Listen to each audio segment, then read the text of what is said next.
What makes a treaty binding? International law visualized.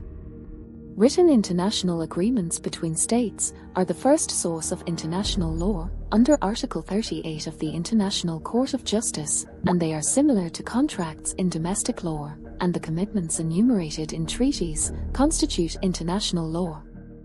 But why should states comply with their treaty obligations?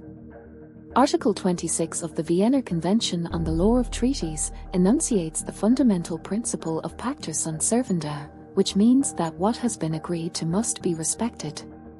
This principle renders treaties a formal source of international law, but not all treaties constitute law for all states. As a party to a treaty is committed to the obligations therein, a state which is not a party to a treaty is under no such commitment. As a result, a treaty does not create duties or rights for a third state without its approval. In addition, only treaties in force are binding on the parties, and not those which have not ratified or have ceased.